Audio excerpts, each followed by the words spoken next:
नमस्कार दोस्तों, आज का हमारा विषय है अपनी गठरी खुद खोलिए, यानी कि अपने मन के भीतर, अपने जीवन के भीतर खुद झांकिए।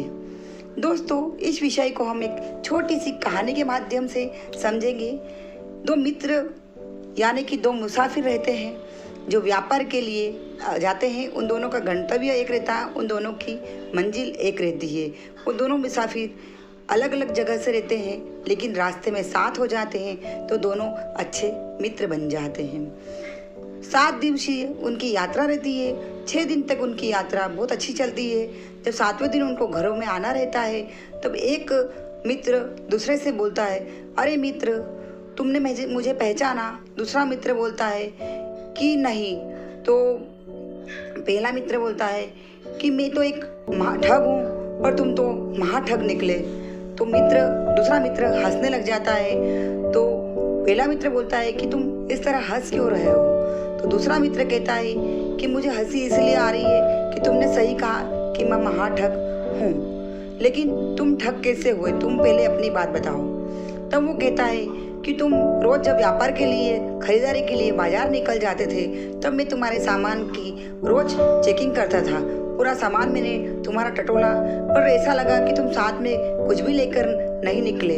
तब दूसरा दोस्त बोलता है कि मैं साथ में एक बहुमूल्य हीरा और रजत और स्वर्ण मुद्राएं साथ में लेकर निकला हूँ, लेकिन तुम्हें वो कैसे मिलेगी? तो पहला मित्र बोलता है कि क्यों, ऐसा क्यों बोल रहे हो? तब वो बोलता है कि तुमने मेरे बैग की चेकिंग तो रोज करी, मेरे सामान की चेकिंग तो रोज करी, लेकिन कभी तुमने अपने खुद की सामान की चेकिंग करी क्या? तुमने खुद के सामान को कभी चेक किया क्या?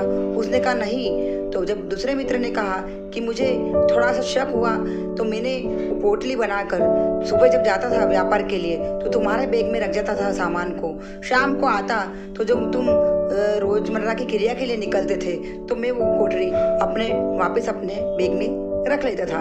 इस तरह मेरी गठरी शुरू से सुरक्षित रही।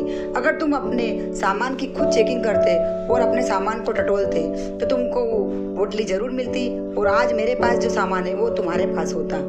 तो दोस्तों, इस कहानी का रहस्य ये है कि हम अपने जीवन में अपनी सुविधाओं को नज़रअंदाज कर देते हैं, अपने सुखों को नज़रअंदाज कर देते हैं, और दूसरों के सुखों को देखकर हम दुखी हो जाते हैं। दूसरों की उन्नति को देखकर हम दुखी हो जाते हैं। दूसरे की योग्यता देखकर हम दुखी हो जाते हैं। लेकिन क्यों दोस्तों, क्यों दुखी होना?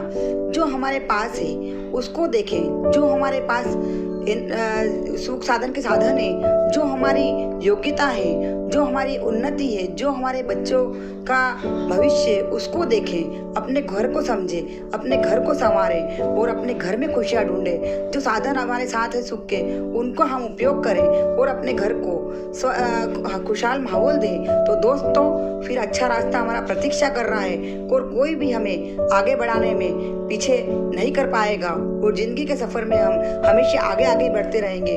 तो जीवन में एक नियम अपनाएं कि खुद के मन में झांके, खुद के घर में जाके, ना कि दूसरे के घर में ताक झाक करें, ना कि दूसरे के सुखों को देखकर दुखी हों। तो दोस्तों, वो दिन दूर नहीं कि एक अच्छा रास्ता हमारी प्रतीक्षा कर रहा है, एक उन्नति का शिखर हमारे लिए सुरक्षित है। तो दोस्तों, थैंक यू, आपने मेरी बात को सुना, समझा, इसके लिए बहुत बहुत थैंक्स।